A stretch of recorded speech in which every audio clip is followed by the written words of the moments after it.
اللهم صل على محمد وعلى آل محمد كما صليت على إبراهيم وعلى آل إبراهيم إنك حميد مجيد. اللهم بارك على محمد وعلى آل محمد كما باركت على إبراهيم وعلى آل إبراهيم إنك حميد مجيد. الحمد لله رب العالمين والعاقبة للمتقين والصلاة والسلام على رسوله الكريم. أما بعد فقد قال الله تبارك وتعالى في القرآن المجيد: أعوذ بالله من الشيطان الرجيم، بسم الله الرحمن الرحيم. ولا تحسبن الذين قتلوا في سبيل الله أمواتا بل أحياء عند ربهم يرزقون. وقال الله تبارك وتعالى في موضع آخر: إن عدة الشهور عند الله 12 شهرا في كتاب الله يوم خلق السماوات والأرض منها 4 حرم ذلك الدين القيم فلا تظلموا أنفسكم. أو كما قال عليه الصلاة والسلام. اللہ تبارک و تعالیٰ کا بے حد کرم اور احسان، جس اللہ رب ذوالجلال نے ہمیں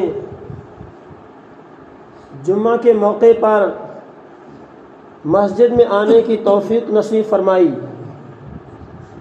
ابھی آپ حضرات کے سامنے قرآن مقدس کی کچھ آیتیں پڑھی گئی ہیں جو کہ اسی مہینے کے اعتبار سے پڑھی گئی ہیں، اس مہینے کی فضیلت کے اعتبار سے پڑھی گئی ہیں. آپ سبھی حضرات یہ جانتے ہیں کہ یہ کون سا مہینہ چل رہا ہے؟ یہ ماہ محرم الحرام کا مہینہ چل رہا ہے. یعنی اسلامی سال کے اعتبار سے اسلامی مہینہ پہلا یہی ہے. محرم کا مہینہ جو ہے یہ اسلامی سال کے اعتبار سے سب سے پہلا مہینہ ہے. جس طرح دوسرے سال کے اعتبار سے یعنی تاریخ شمسی کے اعتبار سے پہلا مہینہ جنوری ہوتا ہے، اس طریقے سے یہاں اسلامی سال کے اعتبار سے پہلا مہینہ محرم الحرام ہے. تو اسی مناسبت سے کچھ آیت قرآنیاں آپ کے سامنے تلاوت کی گئی ہیں. اللہ تبارک و تعالی مجھے صحیح کہنے اور آپ کو سننے کی توفیق نصیب فرمائے. بہرحال تاریخ انسانی نظام کا ایک حصہ ہے، ایک جز ہے. جیسا کہ شادی بیاہ کرنا، سفر کرنا، کھانا پینا، مزدوری کرنا، اٹھنا بیٹھنا، یہ تمام چیزیں جو ہیں یہ تاریخ کے نظام کا ایک جز ہے، انسان کے نظام کا بھی ایک جز ہے.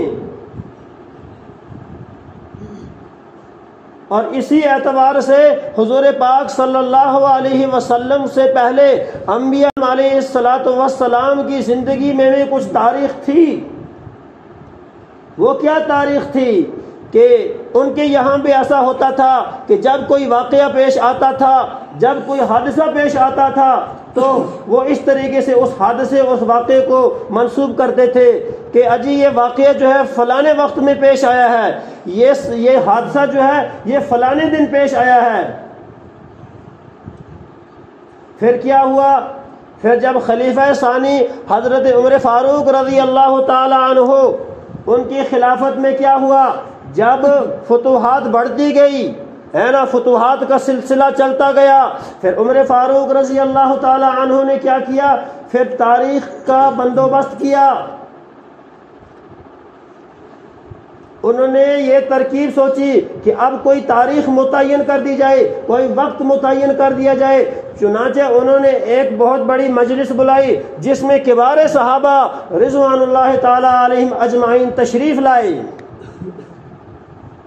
اور پھر حضرت عمر فاروق رضی اللہ تعالی عنہ خود بھی اس مشورے کے اندر اور اس جلسے کے اندر بیٹھے اور تاریخ پر گفتگو ہوئی. بعض صحابہ نے کچھ مشورہ دیا، بعض نے کچھ مشورہ دیا کہ فلاں تاریخ کو فلاں دن کو تاریخ کا سال اسلامی سال قرار دیا جائے، فلاں تاریخ کو اسلامی سال قرار دیا جائے. لیکن تمام کی رائے سننے کے بعد حضرت عمر فاروق رضی اللہ تعالی عنہ نے کس دن کو سال کا شروع والا حصہ قرار دیا؟ وہ اس دن کو قرار دیا جو حرف آخر بنا، پھر بعد میں آخر وہی دن سال کا شروع کا مہینہ متعین ہوا۔ وہ کون ہوا؟ وہ عمر فاروق رضی اللہ تعالیٰ عنہ کی آخری رائے جو آئی وہ یہ آئی کہ ہجرت کے وقت جب حضور پاک صلی اللہ علیہ وسلم مکہ سے مدینے کی طرف نکلے تو اس دن کو ہجری سال قرار دیا گیا، کہا کہ اس وقت سے لے کر اسلامی سال شروع ہوا، گویا کہ وہ وقت جو تھا اسی وقت سے اسلامی تاریخ بنی۔ اسی لیے میں نے آپ حضرات کے سامنے ایک آیت پڑھی، ان عدۃ الشہور عند اللہ 12 شہرا فی کتاب اللہ یوم خلق السماوات والارض۔ جس دن اللہ تبارک و تعالیٰ نے زمین و آسمان کو پیدا کیا نا، تو اللہ تبارک و تعالیٰ نے اسلامی ناموں کو بھی متعین کیا، گویا کہ 12 شہرا فی کتاب اللہ یوم خلق السماوات والارض، 12 مہینے قرار دیا۔ تو یہ گویا کہ اسلامی سال کے جو یہ مہینے ہیں یہ اللہ تبارک و تعالیٰ کی طرف سے متعین کردہ مہینے ہیں، یہ ہماری طرف سے کوئی متعین کردہ نہیں ہے۔ باقی جو تاریخ شمسی ہے وہ تو یہودیوں کے اعتبار سے ہے، انہوں نے کس طریقے سے جنوری کا نام جنوری رکھا اور فروری کا نام فروری رکھا، انہوں نے اپنے عقائد کے اعتبار سے اس کا نام ڈالا ہے نا، اپنے عقائد کے اعتبار سے انہوں نے اس سال کے مہینوں کا نام رکھا۔ لیکن جو تاریخ قمری ہے یعنی جو اسلامی سال ہے، اس سال کے مہینوں کے نام بھی اللہ تبارک و تعالیٰ نے اپنے اعتبار سے رکھے ہیں، گویا کہ یہ سال اللہ تبارک و تعالیٰ کی طرف سے متعین کردہ ہے۔ اسی آیت کو اللہ تبارک و تعالیٰ نے فرمایا، ان عدۃ الشہور عند اللہ 12 شہرا فی کتاب اللہ یوم خلق السماوات والارض منها 4 حرم، اور 4 مہینے بہت ہی افضلیت کے ہیں، ذالک الدین القیم۔ پھر اس کو کہا کہ یہی مضبوط دین ہے، یہی اچھا دین ہے۔ اور دوسری آیت میں نے آپ حضرات کے سامنے پڑھی، وَلَا تَحْسَبَنَّ الَّذِينَ قُتِلُوا فِي سَبِيلِ اللَّهِ أَمْوَاتًا بَلْ أَحْيَاءٌ، پھر فرمایا عِندَ رَبِّهِمْ يُرْزَقُونَ، کہا ہرگز گمان نہ کرو ان لوگوں کو جو اللہ کے راستے میں شہید ہو گئے، مردہ گمان نہ کرو۔ وَلَا تَحْسَبَنَّ الَّذِينَ قُتِلُوا فِي سَبِيلِ اللَّهِ أَمْوَاتًا کا لفظ لائے، مردہ گمان نہ کرو، بل احیاء، بلکہ وہ کیا ہے؟ زندہ ہیں۔ اسی لیے مثالیں دی جاتی ہیں نا، ہم اپنی زبان میں مثالیں کیا دیتے ہیں؟ یہ مثالیں دیتے ہیں کہ حجی شہید جو ہوتا ہے وہ اللہ کے راستے میں مرا نہیں ہوتا ہے، وہ زندہ ہوتا ہے۔ بل احیاء عند ربهم يرزقون، اللہ کی طرف سے انہیں رزق عطا کیا جاتا ہے۔ ان آیات قرآنیہ سے اور اس مختصر سے خلاصے سے یہ بات معلوم ہوتی ہے کہ محرم کا مہینہ جو ہے، محرم کا مہینہ افضلیت کا مہینہ ہے، فضیلت کا مہینہ ہے۔ اس مہینے میں اگر کوئی آدمی نیک عمل کرتا ہے تو بقیہ آنے والے مہینے جو ہے سال کے یعنی اسلامی سال کے اعتبار سے محرم، صفر، ربیع الاول، ربیع الثانی، اس طرح جو 12 کے 12 مہینے میں تو وہ بھی اس میں بھی کیا نیک اعمال کرتا ہے۔ اللہ بچائے اگر اس مہینے میں اگر ہم نے اپنی زندگیوں کو خواہشات کے اوپر ڈال دیا ہے نا، اپنی خواہشات کے مطابق اپنی زندگی کو ڈال دیا تو آنے والے جو مہینے ہمارے لیے خطرناک ثابت ہو سکتے ہیں۔ اس کی ایک مختصر سی مثال ہے کہ جب کوئی شخص دکان کھولتا ہے نا، جب دکان کی اوپننگ ہوتی ہے نا، اس کو سٹارٹ کیا جاتا ہے، اسے شروع کیا جاتا ہے، پھر اس میں یہ ہوتا ہے کہ کسی عالم کو بلایا جاتا ہے، کسی اللہ والے کو بلایا جاتا ہے، کسی نیک کو بلاتا ہے۔ اب اس کو پوچھتا ہے کوئی کہ بھائی تو نے اس اللہ والے کو کیوں بلایا ہے، اس نیک کو کیوں بلایا؟ وہ کہتا ہے جی میری نئی دکان تھی، اب میں نے اللہ والے کو بلایا تاکہ میرے لیے دعا کر دے، یہ دکان جو ہے یہ دکان میرے لیے باعث برکت بن جائے۔ تو گویا کہ اس نے دکان کی اوپننگ کی، دکان کی سٹارٹنگ جو کی یہ کس طریقے سے کی؟ یہ اچھے اعتبار سے کی، دعاؤں کے ذریعے کی تاکہ مجھے برکت ہو، تاکہ میں حرام کاموں سے بچوں، تاکہ میں ناپ تول کمی کرنے والوں میں سے نہ ہوں، میں اچھے طریقے سے تولوں، جتنی قیمت کا میں نے پیچھے سے لایا ہے اتنی ہی قیمت کا لوگوں کو تقسیم کروں، اس لیے بلایا ہے۔ اسی لیے یہ مہینہ جو ہے یہ بھی ایک اوپننگ کی طرح ہے، یہ بھی ایک سٹارٹنگ کی طرح ہے۔ اس مہینے کے اندر اگر ہم نیک عمل کریں گے تو آنے والے بھی مہینے ہمارے لیے باعث برکت بن جائیں گے۔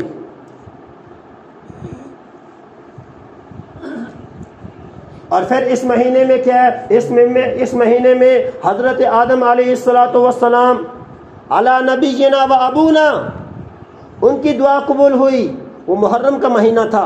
کیا فرمایا؟ ربنا ظلمنا انفسنا وان لم تغفر لنا وترحمنا لنكونن من الخاسرین۔ اور اسی مہینے میں کیا ہوا، حضرت نوح علیہ السلام کی کشتی جودی پہاڑ پر ٹھہری، اور اسی مہینے میں حضرت ادریس علیہ السلام کی دعا قبول ہوئی۔ اللہ نے قرآن کے اندر کیا فرمایا، اپنے نبی صلی اللہ علیہ وسلم کو خطاب کیا، یا نبی صلی اللہ علیہ وسلم کیا فرمایا، قرآن کی آیت ہے وَاذْكُرْ فِي الْكِتَابِ إِدْرِيسَ إِنَّهُ كَانَ صِدِّيقًا نَبِيًّا وَرَفَعْنَاهُ مَكَانًا عَلِيًّا۔ فرمایا اے نبی حضرت ادریس علیہ السلام کی قصے کو پڑھو، إِنَّهُ كَانَ صِدِّيقًا نَبِيًّا، وہ سچے نبی تھے، اس کے قصے کو پڑھو۔ پھر کیا کیا ہم نے، وَرَفَعْنَاهُ مَكَانًا عَلِيًّا، پھر ہم نے اونچے مرتبے پر اٹھایا، ان کو بلند مقام عطا کیا۔ اور اسی محرم کے مہینے میں کیا ہوا، حضرت موسیٰ علیہ السلام کو فرعون سے نجات ملی۔ کیا ملی؟ فرعون سے نجات ملی اسی مہینے میں، محرم کے مہینے میں۔ اور فرعون کی جو شہنشاہیت تھی وہ کیا ہوگی، وہ تباہ و برباد ہو گئی۔ اور پھر اسی مہینے میں حضرت عیسیٰ علیہ السلام کو جب یہودیوں نے کیا سولی پہ لٹکانا چاہا، تو اللہ تبارک و تعالی نے اپنے اعتبار سے حضرت عیسیٰ علیہ السلام کو آسمانوں پر اٹھا لیا۔ اور اسی مہینے میں حضرت داؤد علیہ السلام کی دعائیں صحت قبول ہوئی، اور اسی مہینے میں حضرت ایوب علیہ السلام کی دعا قبول ہوئی، اور اسی مہینے میں جب حضرت سلیمان علیہ السلام کی سلطنت، ان کی شہنشاہیت چھن گئی، تو اللہ تبارک و تعالی کی بارگاہ میں پہنچے اور سجدہ ریز ہوئے اور عز و انکساری کے ساتھ دعا مانگی۔ اور اس کے بعد جب دعا قبول ہوئی تو وہ یہی مہینہ تھا، محرم کا مہینہ تھا۔ اور اسی مہینے میں فتح خیبر کا واقعہ پیش آیا، جنگ قادسیہ کا اسی مہینے میں پیش آیا۔ اسی اعتبار سے میں آگے بتاتا چلوں کہ ہمس کے گورنر حضرت ابو عبیدہ بن جراح رضی اللہ تعالیٰ عنہ کی وفات کا واقعہ اسی مہینے میں پیش آیا۔ اور سب سے بڑا خطرناک اور سب سے دل دہلانے والا اور خوف زدہ واقعہ جو تھا نا، وہ تھا حضرت حسین رضی اللہ تعالیٰ عنہ کا، کہ ان کی وفات کا واقعہ جو تھا، جو دلوں کو چیر رکھ دیتا ہے، وہ میدان کربلا کا واقعہ۔ تو محرم الحرام کی فضیلت جو ہے، یہ بہت فضیلت ہے اس کی۔ اسی میں نے ابھی آپ حضرات کے سامنے کہا کہ حضرت موسیٰ علیہ السلام کو فرعون کی شہنشاہیت سے پناہ ملی اور اس سے نجات ملی، اس کی شہنشاہیت ختم، اس کی وحدانیت، جو خدا ہونے کا دعویٰ کرتا تھا، لاسٹ پر وہ بھی کہنے لگا کہ میں اس خدا پر ایمان لاتا ہوں جس خدا پر بنی اسرائیل لاتے ہیں، جس خدا پر بنی اسرائیل ایمان لاتے ہیں، میں اس خدا پر ایمان لاتا ہوں۔ لیکن ایسے وقت میں شریعت یہی کہتی ہے کہ ایمان معتبر نہیں ہے، ایسے وقت میں ایمان معتبر نہیں ہے۔ وہ کیا ہوا کہ جب موسیٰ علیہ السلام، ایک مختصر سا نقشہ کھینچ رہا ہوں، تفصیل کے اندر نہیں جاؤں گا، کہ جب موسیٰ علیہ السلام کے ساتھ 6000 لوگ تشریف لینے لگے، نکلنے لگے، اور لے کر نکلے بچوں کے علاوہ، بچے نہیں تھے اس میں، 6000 کی تعداد جو ان کے حواری تھے ساتھ، موسیٰ علیہ السلام کے ساتھ تھے۔ اور وہ جب ان کو لے کر نکلے اور فرعون کو پتا چلا کہ موسیٰ علیہ السلام بھاگ رہے ہیں، نعوذ باللہ، اور اس نے کیا کیا، اس نے صاحب بصیرت لوگوں کو اکٹھا کیا، اس نے جمع کیا، اور جمع کرنے کے بعد ایک بہت بڑا لشکر تیار کیا، اور انہوں نے موسیٰ علیہ السلام کا پیچھا کیا۔ چنانچہ چلتے چلتے چلتے روایات کے اندر آتا ہے کہ ابھی سورج چڑھا ہی نہیں تھا کہ دونوں قافلے آمنے سامنے ہو گئے۔ موسیٰ علیہ السلام کا جو لشکر تھا، انہوں نے فرعون کے لشکر کو دیکھ لیا، اور فرعون کے لشکر نے موسیٰ علیہ السلام کے لشکر کو دیکھ لیا۔ اب موسیٰ علیہ السلام کے ساتھ جو لوگ تھے، جو موسیٰ علیہ السلام کے حواری تھے، انہوں نے کہا اے موسیٰ، آگے تو دریا ہے، دریائے نیل ہے آگے، اور پیچھے جو ہے وہ صفاق قسم کا آدمی فرعون اور اس کا لشکر ہے، اب جائیں تو جائیں کہاں؟ اِنَّا لَمُدْرَكُونَ کا لفظ استعمال ہوا قرآن کے اندر کہ بھائی اب تو ہی کر کچھ کرنا ہے، اب تو ہم بے بس ہو گئے، آگے دریا، پیچھے لشکر، اب تو جانے کا کوئی موقع نہیں ہے۔ اور پھر موسیٰ علیہ السلام نے ان کو اطمینان دلایا کہ لوگوں ڈرو نہیں، میں تو تمہیں اسی راستے سے لے کے جا رہا ہوں جس راستے سے اللہ تبارک و تعالیٰ نے مجھے حکم دیا ہے۔ اللہ تبارک و تعالیٰ ہمارا رب ہے، وہی ہمارا راستہ دکھائے گا، رہنمائی کرے گا ہماری۔ اور پھر کیا ہوا، جب موسیٰ علیہ السلام کے حواری اور موسیٰ علیہ السلام دریائے نیل پر پہنچے اور حکم ہوا اللہ تبارک و تعالیٰ کی طرف سے کہ موسیٰ مار لاٹھی، اور جب دریائے نیل پر ماری گئی لاٹھی اور 12 قبیلوں کے لیے 12 راستے بنے، اور روایات کے اندر یہ بھی آتا ہے کہ وہ جو پانی تھا نا وہ پہاڑ کی شکل اختیار کر چکا تھا، وہ پانی جو تھا وہ پہاڑ کی شکل اختیار کر لیا۔ اور پھر کیا ہوا، پھر 12 قبیلوں کے 12 راستے بنے ہوئے تھے، 12 قبیلوں کے 12 راستے جو تھے، ہر راستے میں کھڑکی رکھی ہوئی تھی تاکہ ہر قبیلہ دوسرے قبیلوں کو دیکھے کہ وہ میرے ساتھ چل رہا ہے، کہیں کہیں ڈوب گیا پیچھے۔ اور اسی طریقے سے موسیٰ علیہ السلام کا سارا لشکر پار ہو گیا، دریائے نیل پار کر گیا، اور اس کے بعد فرعون اپنا لشکر لے کر آیا، وہ دیکھتا رہا۔ اس نے اپنے حواریوں سے کہا کہ تم نہیں دیکھتے ہو، ان کے لیے تو 12 راستے بن گئے، 12 قبیلوں کے لیے 12 راستے، اب اپنے گھوڑے ڈال دو اس کے اندر۔ اب ان کی تعداد کیا تھی، روایات کے اندر آتا ہے، تعداد کا تو کچھ معلوم نہیں ہے، لیکن بعض روایتوں میں یہ ملتا ہے کہ بس ان کے جو سیاہ رنگ کے گھوڑے تھے، سیاہ رنگ کے، وہ بھی تھے 60 لاکھ گھوڑے تھے، صرف سیاہ رنگ کے وہ 60 لاکھ تھے۔ باقی گھوڑوں کی کیا تعداد تھی وہ روایات کے اندر مذکور نہیں ہے، اب انسان خود ہی حساب لگا سکتا ہے۔ پھر پیدل کتنے تھے، اور پھر سوار کتنے تھے، پھر جنگی ہتھیاروں سے لیس کتنے تھے، ہے نا۔ تو اس اعتبار سے جب انہوں نے گھوڑے ڈالے، دریائے نیل کے بیچ میں پہنچے، تو پھر اللہ تبارک و تعالیٰ نے ان پہاڑوں کو، کن پہاڑوں کو، جو پانی والا پانی پہاڑ کی شکل اختیار کر چکا تھا، ان کو اللہ تبارک و تعالیٰ نے حکم دیا کہ بس اب مل جاؤ۔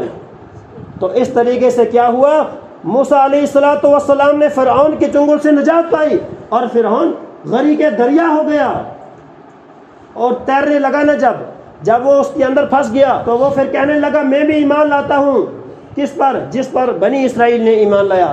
لیکن ایسے وقت میں شریعت کہتی ہے کہ ایمان معتبر نہیں ہے، ایسے وقت میں شریعت کے نزدیک ایمان معتبر نہیں ہے۔ بہرحال یہ تھا مختصر سا واقعہ دریائے نیل والا کہ حضرت موسیٰ علیہ السلام کو کس طریقے سے فرعون سے نجات ملی اور کس طریقے سے اس کی شہنشاہیت ختم ہو گئی، خس و خاشاک میں مل گئے وہ۔ اسی لیے کہتے ہیں، میں نے یہی تبھی یہ آیت پڑھی تھی، ان عدت الشہور عند اللہ 12 شہرا فی کتاب اللہ یوم خلق السماوات والارض منها 4 حرم، اس میں سے یہ محرم کا مہینہ بھی ہے۔ اور پھر میں نے آپ کے سامنے جو دوسری آیت پڑھی تھی کہ وَلَا تَحْسَبَنَّ الَّذِينَ قُتِلُوا فِي سَبِيلِ اللَّهِ أَمْوَاتًا، کہ ہرگز گمان نہ کرو ان لوگوں کو جو اللہ کے راستے میں شہید ہو گئے، امواتا مردہ، بل احیاء عند ربهم یرزقون، ان کو اللہ کی طرف سے رزق دیا جاتا ہے۔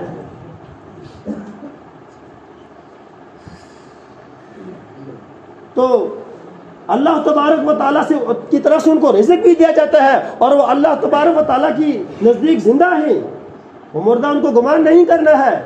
پھر فرمایا دوسری آیت میں فَلَا تَظْلِمُوا أَنفُسَكُمْ، اے لوگوں تم اپنے اوپر ظلم نہ کرو۔ اب ظلم پر میں تھوڑا سا یہاں تشریح کرنا چاہتا ہوں۔ ظلم سے کیا مراد ہے؟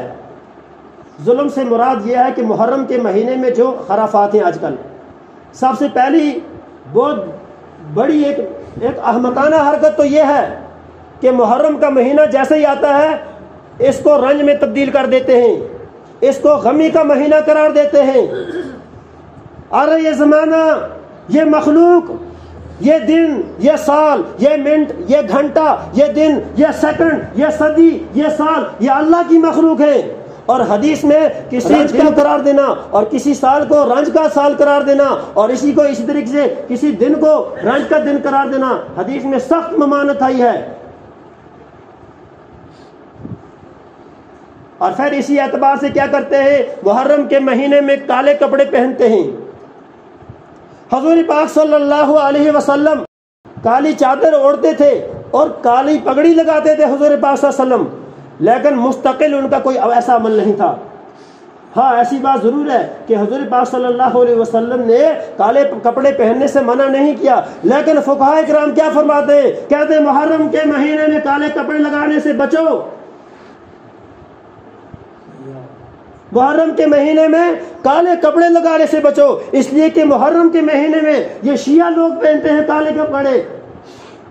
اور حدیث پاک کا مفہوم ہے، ابو داؤد کی حدیث ہے، کتاب اللباس کے اندر بنا ہے، باب فی شہر اللبسۃ، کہ کپڑے کو شہرت کے لیے پہننا۔ اس میں لکھا ہوا ہے کہ جو شخص کسی قوم کی مشابہت اختیار کرے گا وہ انہی میں سے ہو جائے گا۔ اسی لیے فقہاء کرام فرماتے ہیں کہ کالا کپڑا پہننا منع نہیں ہے، لیکن محرم کے مہینے احتیاط کیا جائے۔ اور اسی طریقے سے کیا ہوتا ہے، پانی تقسیم کر دیا جاتا ہے اور جلسے اور جلوس ہوتے ہیں۔ غور سے سنو، ایسے لوگوں کے جلسے میں بھی جانا حرام ہے، ایسے لوگوں کا تماشا دیکھنا بھی حرام ہے۔ وہ آپ کہو گے جی تماشا دیکھنا کس اعتبار سے حرام ہے؟ جب کوئی آدمی کسی کے یہاں جائے، میلہ لگا ہو، کوئی خوشی کا دن ہو، کوئی رنج و علم کا دن ہو، ہے نا، جیسے یہ مناتے ہیں شیعہ قسم کے لوگ، ہے نا، تو اگر وہ دیکھنے جائے تو پھر یہ کیا ان کی تعداد میں اضافہ ہوتا ہے؟ کیا جب ان کی تعداد میں اضافہ ہوتا ہے پھر ان کو ہمت ملتی ہے۔ اسی لیے فرمایا فقہاء کرام نے کہ ایسے جگہوں پر جانا منع ہے، وہاں مت جاؤ۔ اور اسی طریقے سے پانی تقسیم کر دیا جاتا ہے، جیسا کہ آئندہ دنوں میں چھمکوٹ کے اندر پانی تقسیم کیا گیا، ہر آنے جانے والا پیتا ہے۔ نہیں، آج کے دور میں احتیاط بہت ضروری ہے، پتہ نہیں کس کے نام سے دے رہا ہے۔ میں ان لوگوں سے پوچھنا چاہتا ہوں جو حضرت حسین رضی اللہ تعالیٰ عنہ کی شہادت پر اس مہینوں کو غم کا مہینہ قرار دیتے ہیں، کیا تم نے کبھی حضرت ابو بکر صدیق رضی اللہ تعالیٰ عنہ کی وفات پر شربتیں بانٹی؟ کیا عمر فاروق رضی اللہ تعالیٰ عنہ کی شہادت پر شربتیں بانٹی؟ کیا حضرت عثمان غنی رضی اللہ تعالیٰ عنہ کی شہادت پر شربتیں بانٹی؟ کیا علی مرتضیٰ رضی اللہ تعالیٰ عنہ کی شہادت پر شربتیں بانٹی؟ تو پھر یہ کیوں؟ اور پھر مار رہے ہیں، پیٹ رہے ہیں، رنج و علم کا دن منا رہے ہیں۔ کیا حضور پاک صلی اللہ علیہ وسلم جب اس دنیا سے چلے گئے ربیع الاول کے مہینے میں، کیا وہ درد بھول گئے؟ ایک بار حضرت ابو بکر صدیق رضی اللہ تعالیٰ عنہ ایک مجمع میں بیٹھے ہوئے تھے، صحابہ نے عرض کیا کہ ابو بکر آج کل تو منہ سے بدبو آ رہی ہے، کیا بات ہے؟ کیا فرمایا؟ کہا کہ ابو بکر آج کل منہ سے تو بدبو آ رہی ہے، کیا بات ہے؟ کیا تمہارے پاس مسواک نہیں ہے؟ تو ابو بکر صدیق رضی اللہ تعالیٰ عنہ رو پڑے۔ فرمایا کہ حضور کی جدائی میں تو تم نے رو لیا، لیکن میرا دل اندر سے ہی جل گیا، اس لیے بدبو آ رہی ہے، میرا دل ہی جل گیا۔ کیا اس ابو بکر صدیق رضی اللہ تعالیٰ عنہ کی وفات پر شربتیں بانٹی؟ مانا حضرت حسین رضی اللہ تعالیٰ عنہ کی شہادت جو تھی یہ ایک بہت بڑا حادثہ تھا، اور اس کے ساتھ باقی کبار صحابہ کو بے دردی سے قتل کیا گیا۔ حضرت عثمان غنی رضی اللہ تعالیٰ عنہ کی شہادت پر بھی دیکھو کہ کس طریقے سے ان کو قتل کیا گیا۔ اور اس مہینے میں فقہاء کرام نے انبیاء علیہ الصلوۃ والسلام کو جو واقعات ہیں وہ صحیح روایات کے اندر 14 واقعات کو ذکر کیا ہے۔ اور پھر میں ابھی آپ کے سامنے یہ آیت تلاوت کی تھی جو میں نے کہ وَلَا تَحْسَبَنَّ الَّذِينَ قُتِلُوا فِي سَبِيلِ اللَّهِ أَمْوَاتًا بَلْ أَحْيَاءٌ عِندَ رَبِّهِمْ يُرْزَقُونَ۔ پھر تم کیوں کہتے ہو امام حسین رضی اللہ تعالیٰ عنہ کو کہ تو اس دنیا سے چلے گئے؟ ارے بھائی وہ زندہ ہیں، شہید تو مرتا نہیں ہے۔ شہداء کے مرنے پر تم ماتم کر رہے ہو، یہ سراسر ناجائز ہے۔ اور پھر اسی محرم الحرام کے مہینے کی فضیلت کو مد نظر رکھتے ہوئے سن 7 ہجری ماہ محرم سن 7 ہجری میں فتح خیبر ہوا، حضرت علی رضی اللہ تعالیٰ عنہ نے خیبر کو فتح کیا۔ پھر اسی مہینے میں ماہ محرم سن 14 ہجری میں سن 14 ہجری میں کیا ہوا؟ حضرت ابو عبیدہ بن جراح رضی اللہ تعالیٰ عنہ کی وفات ہوئی۔ یہ کون ابو عبیدہ بن جراح تھے؟ جو حمص کے گورنر تھے۔ کس کے؟ حمص کے گورنر تھے۔ ایک دن کسی صحابی نے پوچھا کہ ابو عبیدہ آج تمہارے خیمے میں چلتے ہیں، ذرا دیکھتے ہیں کہ آج کھانے کے لیے کیا ہے۔ تو حضرت ابو عبیدہ بن جراح نے کیا فرمایا؟ فرمایا نہیں تم میرے خیمے میں مت آؤ، میرے خیمے میں تو کچھ بھی نہیں ہے۔ کہا نہیں پھر بھی چل کے دیکھتا ہوں تمہارے خیمے میں کیا ہے، کیونکہ تم گورنر ہو، ہمس کے گورنر ہو۔ بہرحال رعایا تمہارے پیچھے پیچھے چل رہی ہے، ظاہر سی بات ہے کہ تم بڑے آدمی ہو، تمہارے خیمے میں تو کچھ نہ کچھ عمدہ سے عمدہ کھانا ہوگا۔ جب دیکھا تو کچھ بھی نہیں تھا۔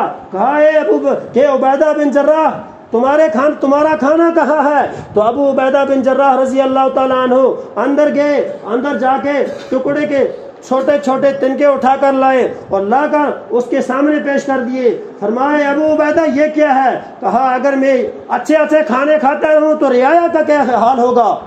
یہ ابو عبیدہ بن جراح تھے۔ اتنی عاجزی اور اتنی انکساری تھی ان کے اندر۔ ایک دن رومی لشکر کا ایک سپہ سالار آیا اور فرمایا، اور جب آیا ادھر کہاں؟ حضرت ابو عبیدہ بن جراح کے لشکر میں۔ کہا تمہارا سردار کون ہے؟ اور ان کے جو حواری تھے انہوں نے اشارہ کیا، کہا ہمارا سردار یہ ہے۔ جب دیکھا ابو عبیدہ بن جراح ایک پھٹے کپڑوں میں ہے نا فرش خاک پر بیٹھا ہوا تھا، اور پھر جب واپس گیا تو وہاں جب صورتحال بتائی ان کو اپنے لشکر میں، رومی لشکر میں جا کر جب صورتحال بتائی تو ان میں سے آدھا لشکر مسلمان ہو گیا پھر۔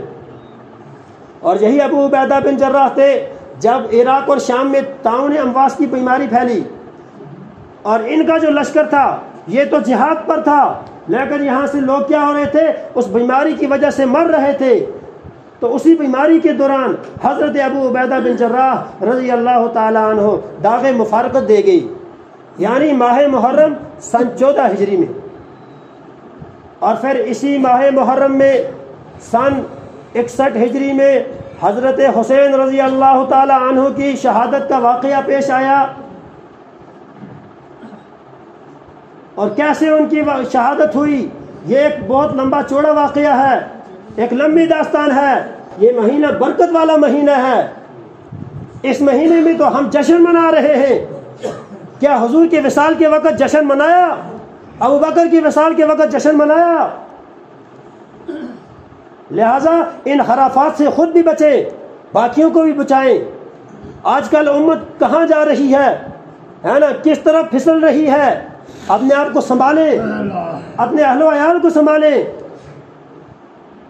اور محرم الحرام کے مہینے کی فضیلت کو پہچانیں، اور انبیاء علیہ الصلوۃ والسلام کے واقعات پڑھ کر اپنے دلوں کی روشنی کو اجاگر کریں، اپنے ایمان کو تازہ کریں۔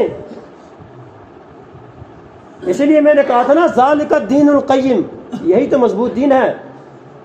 تو بہرحال یہ محرم الحرام کی فضیلت تھی، مختصر سی میں نے بیان کیا آپ کے سامنے۔ اس میں بہت لمبی ڈیٹیل ہے، ایک بہت بڑی تاریخ ہے اس مہینے کی۔ یہ سال کا شروع کا مہینہ ہے، برکتوں والا مہینہ ہے نا۔ اس مہینے کو اچھے طریقے سے یوٹیلائز کرو، اس مہینے میں اچھے طریقے سے اعمال کرو، تاکہ آنے والے مہینے جو ہیں اس میں بھی صحیح طریقے سے عمل کرنے کی توفیق ہو۔ اللہ تبارک و تعالی ہمیں سننے سے زیادہ عمل کی توفیق نصیب فرمائے۔ وآخر دعوانا ان الحمد للہ رب العالمین۔